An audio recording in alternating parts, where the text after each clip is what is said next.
Ladies and gentlemen, the President of the United States of America and the President of the Russian Federation.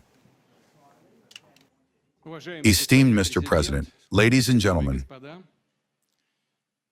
our negotiations took place in a constructive and mutually respectful atmosphere. They were quite thorough and useful.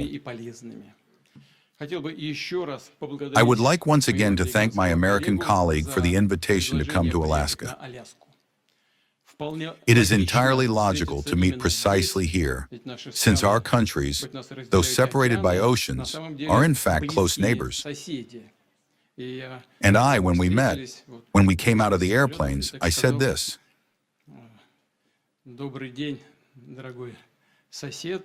"Good afternoon, dear neighbor. Very pleasant to see you in good health and alive."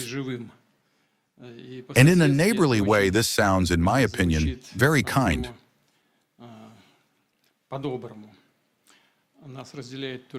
We are separated only by the Bering Strait, and even there, 2 islands. Between the Russian and the American islands, there are only 4 kilometers. We are close neighbors. This is a fact.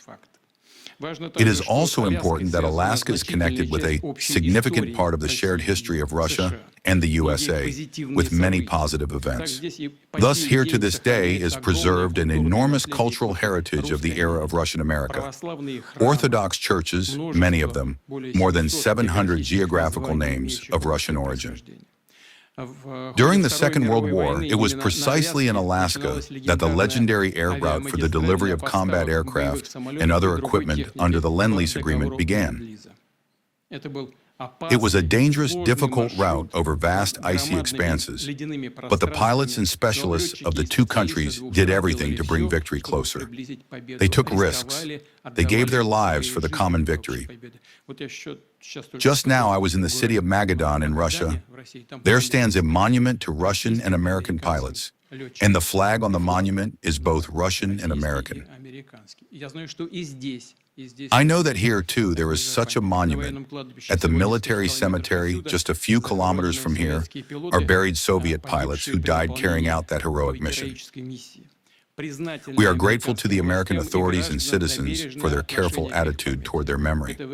This looks dignified and noble. We will always remember other historical examples when our countries together crushed common enemies in the spirit of combat, comradeship and alliance, gave each other help and support. This heritage, I am sure, will help us to restore and build mutually beneficial, equal relations already at a new stage, even in the most difficult conditions. As is known, Russian-American summits have not been held for more than 4 years. This is a long period.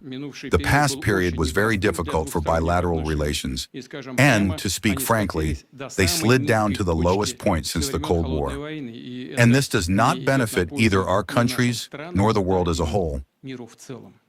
It is obvious that sooner or later it was necessary to correct the situation, to move from confrontation to dialogue, and in this regard, a personal meeting of the heads of the 2 states had really matured. Of course, with the condition of serious and painstaking preparation, and such work was generally carried out. Between President Trump and me, very good direct contacts have been established. We have repeatedly and frankly spoken by telephone. To us, as is known, in Russia, several times came the special representative of the President of the USA, Mr. Witkoff.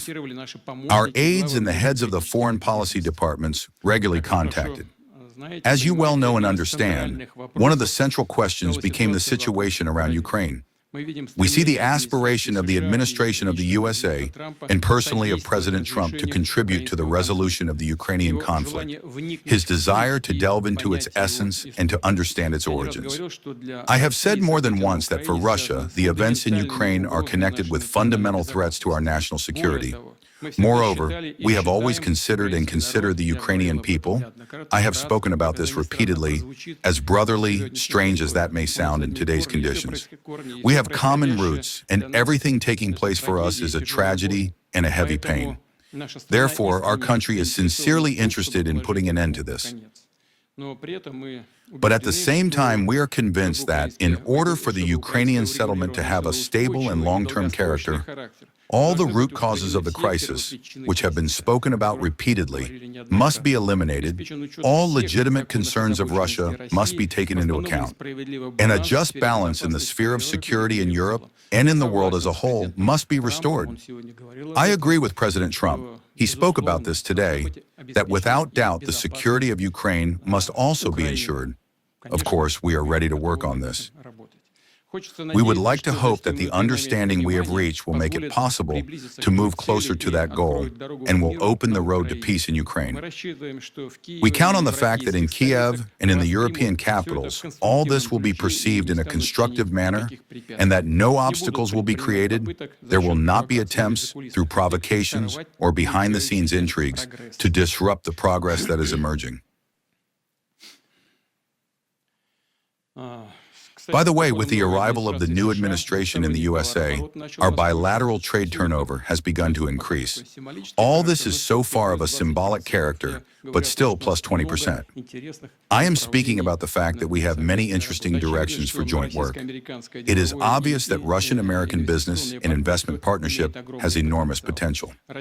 Russia and the USA have much to offer each other in trade, energy, the digital sphere, high technologies, and the exploration of space.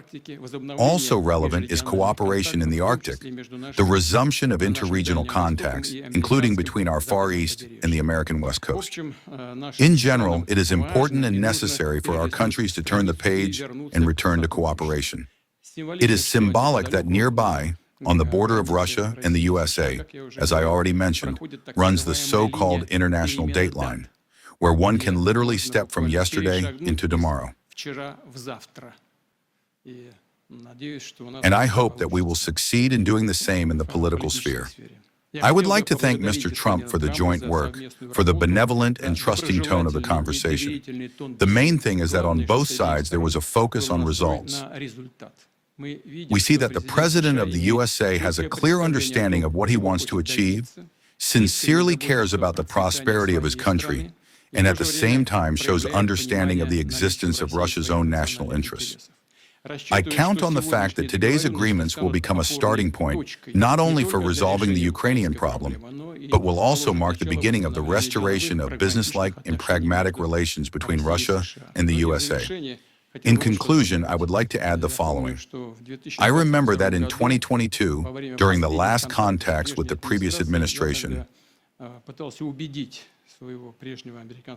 I then tried to convince my former American colleague that it was not necessary to bring things to a situation after which heavy consequences in the form of hostilities could ensue. And I said directly then that this was a big mistake. Today we hear President Trump say, if I had been president, there would have been no war. I think that is what really would have happened. I confirm this because, in general, President Trump and I have established a very good, businesslike, and trusting contact. And I have every reason to believe that, moving along this path, we can reach, and the sooner, the better, the end of the conflict in Ukraine. Thank you for your attention. Well, thank you very much, Mr. President. That was very profound, and I will say that I believe we had a very productive meeting. There were many, many points that we agreed on, most of them, I would say, a couple of big ones that we haven't quite gotten there, but we've made some headway. So there's no deal until there's a deal. I will call up NATO in a little while. I will call up the various people that I think are appropriate, and I'll, of course, call up President Zelensky and tell him about today's meeting. It's ultimately up to them. They're going to have to agree with what Marco and Steve and some of the great people from the Trump administration who've come here, Scott and John Radcliffe, thank you very much. But we have some of our really great leaders. They've been doing a phenomenal job. We also have some tremendous Russian business representatives here, and I think everybody wants to deal with us. We've become the hottest country anywhere in the world in a very short period of time, and we look forward to that. We look forward to dealing. We're going to try and get this over with. We really made some great progress today. I've always had a fantastic relationship with President Putin, with Vladimir. We had many tough meetings, good meetings. We were interfered with by the Russia hoax. That made it a little bit tougher to deal with, but he understood it. I think he's probably seen things like that during the course of his career. He's seen it all. But we had to put up with the Russia hoax. He knew it was a hoax, and I knew it was a hoax. But what was done was very criminal. But it made it harder for us to deal as a country in terms of the business and all of the things that we'd like to have dealt with. But we'll have a good chance when this is over. So just to put it very quickly, I'm going to start making a few phone calls and tell them what happened. But we had an extremely productive meeting, and many points were agreed to. There are just a very few that are left. Some are not that significant. One is probably the most significant, but we have a very good chance of getting there. We didn't get there, but we have a very good chance of getting there. I would like to thank President Putin and his entire team, who I know in many cases, other than that, whose faces I get to see all the time in the newspapers. You're almost as famous as the boss, but especially this one right over here. But we had some good meetings over the years, right? Good, productive meetings over the years, and we hope to have that in the future. But let's do the most productive one right now. We're going to stop really 5,000, 6,000, 7,000, thousands of people a week from being killed, and President Putin wants to see that as much as I do. So, again, Mr. President, I'd like to thank you very much, and we'll speak to you very soon and probably see you again very soon. Thank you very much, Vladimir.